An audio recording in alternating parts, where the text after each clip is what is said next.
ازاي نحافظ على الثورة، ازاي ما تتسرقش مننا الثورة. انا قدامكم ثورة 25 يناير وتحقيق اهدافها كاملة والحفاظ على الشرعية، تمن الحفاظ عليها حياتي. حياتي انا عايز احافظ على حياتكم كلكم. انا عايز احافظ على الاطفال، ولادنا اللي هيجوا يكبروا بعدنا. انا عايز احافظ على البنات، هيبقوا امهات المستقبل اللي بيعلموا ولادهم ان ابائهم واجدادهم كانوا رجال لا يقبلون الضيم ولا ينزلون ابدا على رأي الفسدة ولا يعطون الدنية ابدا من وطنهم او شرعيتهم او دينهم. Good morning. I'd like to welcome you today to the press conference taking place here in London to draw attention to the violations against the elected President of Egypt, Dr. Mohammed Morsi. Dr. Mohammed Morsi faces great risk to his health and life, as do the thousands of political prisoners in Egypt's jails. We have called for this press conference today because there is a renewed risk to the life of the democratically elected President of Egypt, Dr. Mohammed Morsi, who has been behind bars for the last 4 years. It gives me great pleasure to welcome you all here today and to welcome the panelists here with me. Let me start with introducing to my right Dr. Anas Al-Takriti, known to all of you as a leading human rights activist. Dr. Al-Takriti is founder and CEO of the Qurtoba Foundation. Dr. Al-Takriti became Stop the Wars Vice President and stood firmly against the 2003 invasion of Iraq. Welcome, Anas. Thank you very much. And to his right, Mr. Peter Oborne, who is a leading British journalist and broadcaster. He is the associate editor of The Spectator, and he is a columnist at Middle East Eye and the Daily Mail. Welcome. And to my left, Toby Cadman, an international lawyer and specialist in the field of war crimes, human rights and terrorism.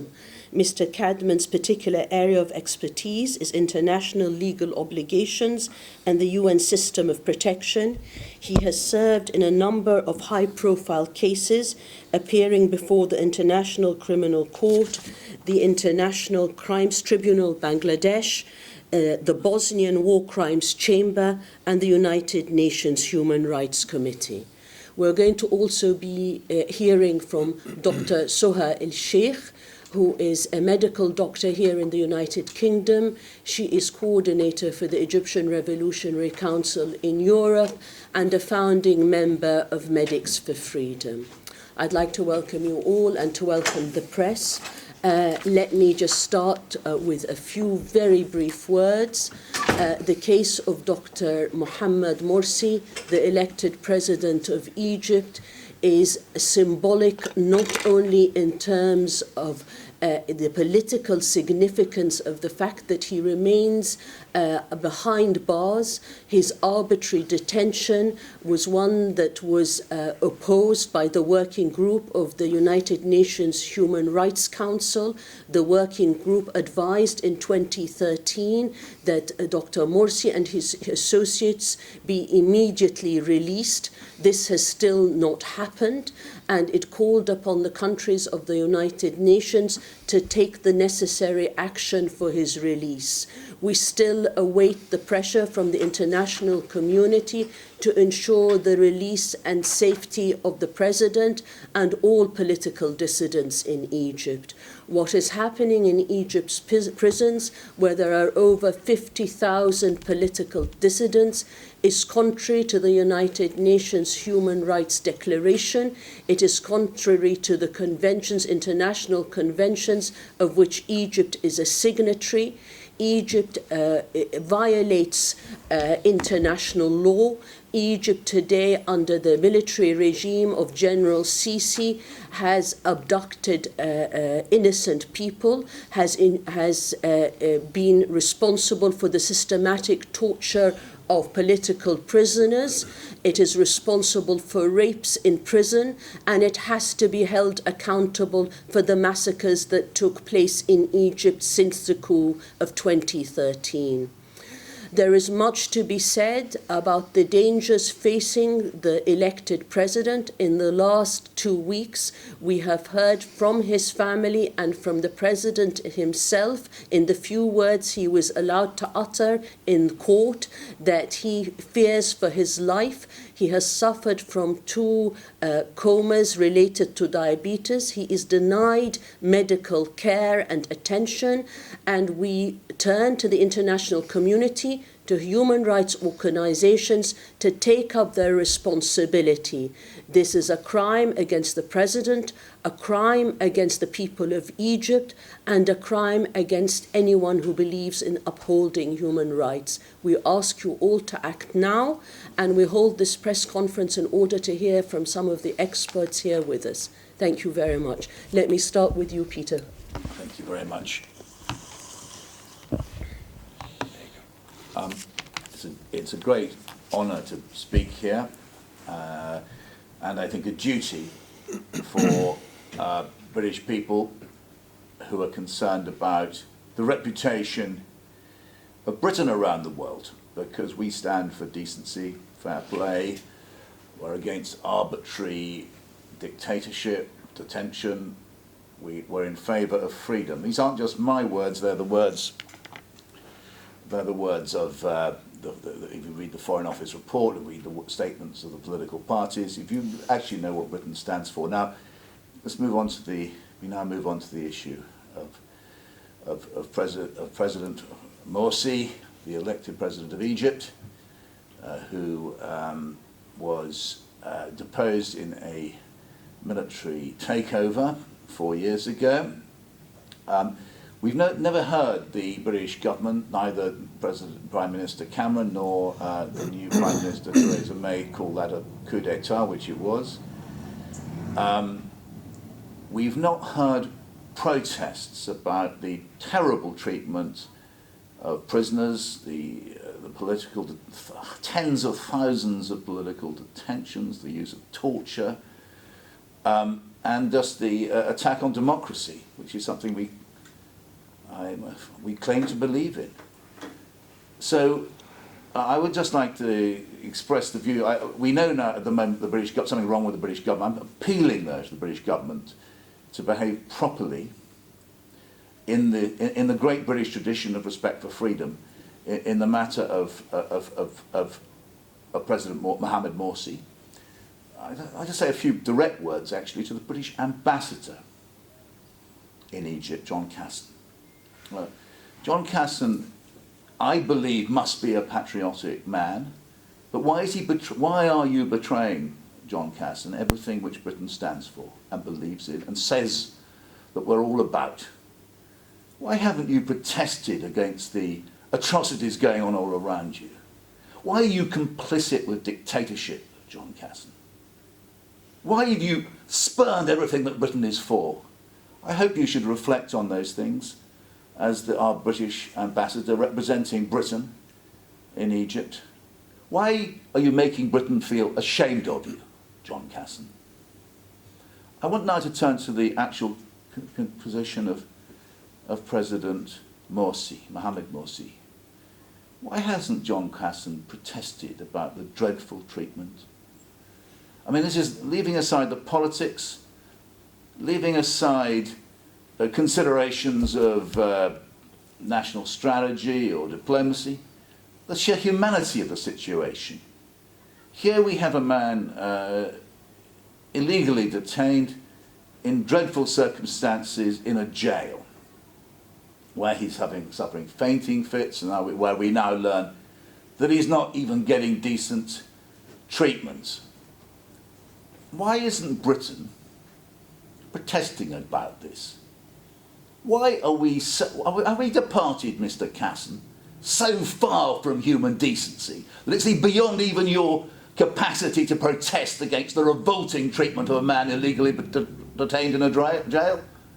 And it's not just, of course, Mohamed Morsi we're talking about here. It's the other tens of thousands of political prisoners being maltreated, raped, tortured, and deprived of their freedoms. It's time Britain and the world acted to deal with this terrible injustice. Thank you very much, Peter. Well done. Thank you very much, Peter. Well done. Would you? Yes. Yes, sure. Thank you very much, Maha, and Peter, thank you for that. I think that we must all come to acknowledge that we live in extraordinary times. Here in Britain, in the past few days, we've been through a democratic election, which resulted in a much weakened government, but a government nonetheless that no one can dispute the authority of. There is this respect for democracy, respect for the choice of voters, of the electorate. No one is suggesting for a second that Theresa May, the Prime Minister, much weakened after last week, has the full right to sit in 10 Downing Street and to conduct negotiations with whoever she sees fit as political partners in order to form the next government. But we can't behave in such a manner, upholding democratic values, whilst at the same time watching and standing by passively as democracy is so crushed and so undermined and so abused in countries that aren't that far away. The world that we live in today is a world that is interconnected. What happens thousands of miles away will eventually come to impact where we are sitting right now. And it would be folly of any government, of any sensible, responsible government, to see what's happening in Egypt as being detached so far away as to have no impact or no influence whatsoever on affairs over here. One cannot claim, a nation cannot claim, a government cannot claim to be democratic whilst standing by and watching, doing absolutely nothing whilst another democracy is crushed in the vile and brutal and inhumane manner that the democracy was crushed 3.5, almost 4 years ago in Egypt. Also, we are a nation that prides itself on the values of human rights and freedoms. And as Peter so eloquently and passionately just spoke, it is unacceptable, absolutely irresponsible of our government, speaking on behalf or standing on behalf, as it claims to be, on behalf of the British people, to be absolutely dismissive and totally silent as to the horrendous abuses, the gross human rights violations committed on a daily basis, not only in the prisons, as Maha spoke and Peter spoke, but also on the streets of Egypt every single day. The closing down of media outlets, of free speech, of political dissent, the crushing of any kind of movement, popular movement that might air a trace of dissent against the ruling military regime. That is something which we simply cannot stand by and act as though it is not happening. And finally, we have here in London and in Britain as a whole, we have been afflicted by the scourge and the evil of terrorism and violence over the past few weeks. How is it possible that in the midst of the horror that we saw in Manchester and in London over the past few weeks, we can remain silent as to daily horrors of similar kind being perpetrated by the state in Egypt, whom we call an ally, whom we call a friend, whose agents we receive on a regular basis affording the red carpet treatment without thinking that that will have ramifications upon us, our security and our stability. My message to the British government, as well as to the free press and to the British people, that we must pay attention to what is happening beyond our shores. We must pay attention to the abuse of democracy, the elimination of any trace of human rights and freedoms, and to how terrorism and the pushing of youngsters to the margins, whereby they have no means of expressing themselves but through vile criminality and violence, how that will somehow impact us either directly or indirectly. Thank you. Thank you very much, Anas. Thank you. And can I also express my honour in being here today, and can only endorse the remarks that we've already heard. I certainly share Peter's shame and disgust as to our own government's response to this, or their lack of response, focusing on trade relations over and above what we consider to be fundamental principles of democracy and the rule of law. This is not the first time I've had to make these comments, and I'm sure it won't be the last time, regrettably, that I have to make these comments. We have seen the UN Working Group, we have seen the Human Rights Council, we have seen special rapporteurs, experts on international law, consistently expressing their concern for a complete breakdown in the rule of law in Egypt. Of course, we're here today to reflect and to discuss the situation of President Morsi, and I can only endorse the comments that have already been made, that President Morsi and his supporters were deposed as part of a military coup, and it is again shameful that there appears to be a fear on the part of the international community, and particularly this government to call it what it is. We have seen a flagrant denial of justice in respect of those that have been brought before the courts, and I use the word courts in the broadest sense of the meaning in Egypt, because these are not courts in the ordinary sense of the meaning. They are not courts that apply the rule of law.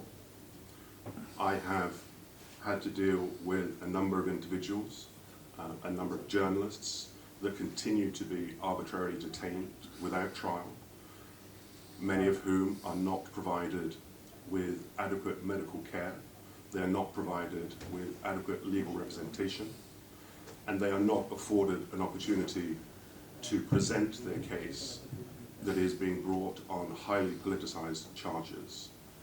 We've heard of thousands, tens of thousands of individuals that have been arrested and thrown in jail arbitrarily.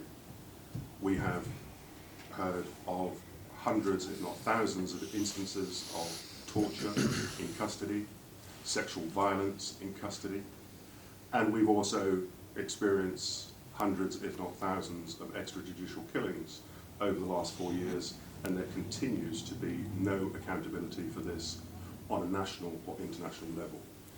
As an international lawyer that specialises in human rights, it is deeply disturbing when we see the lack of attention being given to this by this government.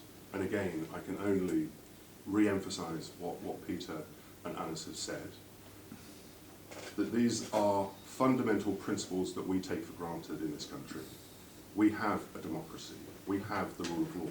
We may not always agree with the decisions, but we have the opportunity to challenge those decisions through a democratic process. There is no such prospect in Egypt. There is no rule of law, there is no freedom of expression, freedom of assembly.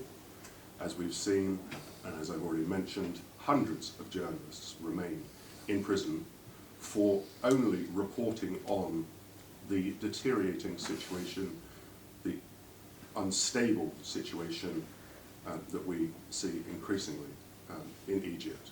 which is continuing 4 years after the military takeover. We've heard from Dr. Mahed that the UN working group had previously ruled that President Morsi was being detained arbitrarily. But we also have to look at the fact that the denial of medical care constitutes torture in certain circumstances. This is a matter that needs to be raised urgently with the Special Rapporteur on Torture of the United Nations. That this is no longer a question of whether we're talking about arbitrary detention. This is arbitrary detention, no prospect of a fair trial, and he is now being subjected by the withholding of medical treatment to torture, and his life is in danger. His life, as with many of the others that are detained on trumped-up political charges for merely opposing a military regime, a military takeover of a democratic process. It is time for us to say, as we heard Theresa May say recently following the terrible terrorist attack in London, no more. We cannot put up with this anymore. The Egyptian military regime should not be our friend. This is not business as usual. Those who are responsible need to be held accountable. We have spoken before about how there are legal mechanisms that can be used for holding them accountable. There can be the threat of sanctions, trade sanctions against Egypt. This government has used the threat of sanctions for human rights violations with regards to other countries that are not necessarily their trade partners, but we cannot pick and choose who we want to extend that level of protection to. As the British government constantly talks about human rights protection being at the forefront of our foreign policy, it's about time that that translates into real action. We cannot support any longer this situation.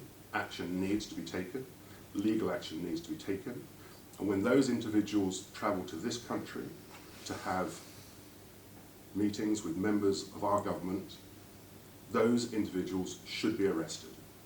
We have seen recently, over the last few days, an individual who bears responsibility for torture during the Sierra Leone conflict has been arrested. The wife of Charles Taylor has been arrested and charged with torture. We need to ensure that Egyptian leaders when they come here, political and military leaders when they come here, face the same consequences. It is not a question that there is a lack of evidence. The evidence is there, the victims are there, and so we need to move forward to ensure that the authorities in this country take that very seriously and ensure that these individuals are brought to justice. Because there can be no peace, there can be no justice in Egypt, and Egypt cannot return to a democratic state until those individuals are held accountable. Thank you. Well done. Thank you very much, Toby. Very, very strong. Dr. Sohail Sheikh.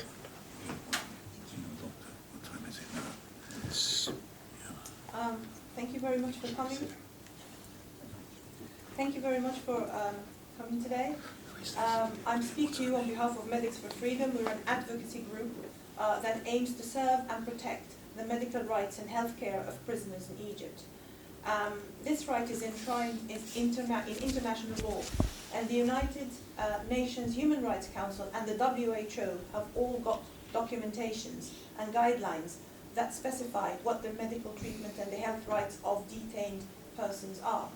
In 2014, the WHO produced a document titled Patient First and Detainee Second.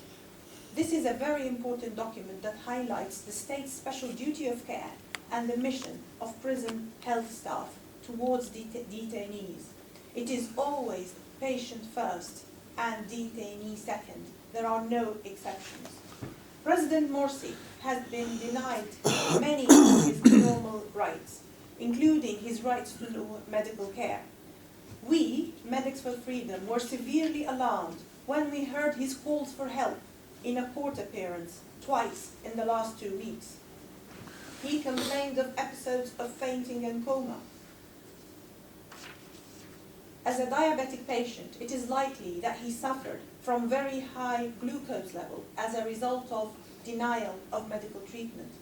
This condition leads to extreme thirst, disorientation, nausea, vomiting, fainting, and coma. We can only speculate about his health condition, as the state does not give us any information. His family and lawyers have submitted a request to Judge Shireen, who is overseeing the case, to transfer Dr. Morsi to receive private medical treatment, but he has denied their request. The Prosecutor General was also approached, but all these calls have fallen on deaf ears. It is shameful and a dereliction of medical duty from prison doctors and officers to let this happen to any detainee, let alone a political leader. We at Medics for Freedom are putting together a team of physicians and diabetes specialists who are willing and happy to travel to Egypt and oversee the medical care of President Morsi. These physicians are British consultants who are experienced in their fields, and they have welcomed our calls for them to participate in this team. We have also approached the International Red Cross and will continue to push in order to allow President Morsi to receive the highest quality of medical care possible. We need to protect him against medical negligence and any threat to his life. Thank you. Thank you very much, Dr. Soha. Thank you for that. Thank you. Thank you very much. Before I bring this press conference to a close, I would like to just reiterate a number of points. First of all, that what is happening to President Mohamed Morsi is a systematic attempt by the military regime in Egypt to put pressure on all those who oppose the military regime by threatening his well-being, his health, and his life. We therefore say very clearly today that those responsible for the safety and security of the president are the military regime in Egypt, who will be held responsible by the Egyptian people for the crimes they have committed, the judiciary that now enacts and ensures that the policies of the military regime are imposed on all Egyptians, that we hold responsible those medics that do not afford the president the medical care required. The safety and security and life of the president are the responsibility of the state. The Egyptian people will remember and hold all those responsible for anything that happens to him. They will hold them responsible and will hold them accountable.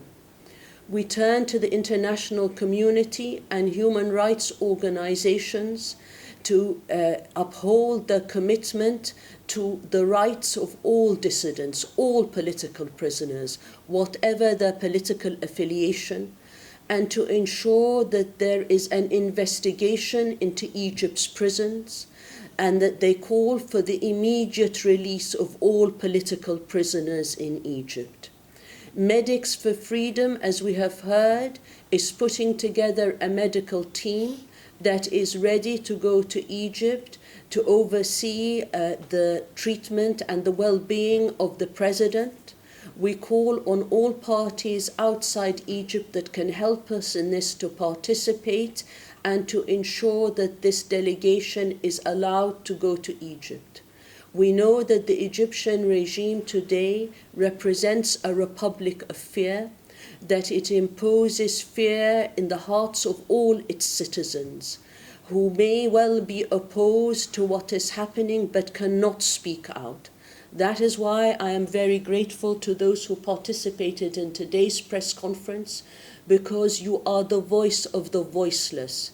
You are the voice of those Egyptians today who live under a military regime and cannot speak out, not only for their elected president, but for their husbands, fathers, brothers and sisters and wives who are in Egypt's prisons. Today, the voice of those outside is calling out and saying we speak for those inside, and we bear the responsibility today, and we will continue to be their voice until Egypt is free of the military regime that causes so much suffering to all Egyptians. 90 million Egyptians, over 90 million Egyptians today live in a republic of fear. They are unable to speak out about the tragedies happening within their prisons and in their society at large. The United Kingdom, from which we hold this press conference today, should uphold the rights of peoples throughout the world and should not be protecting such a regime today.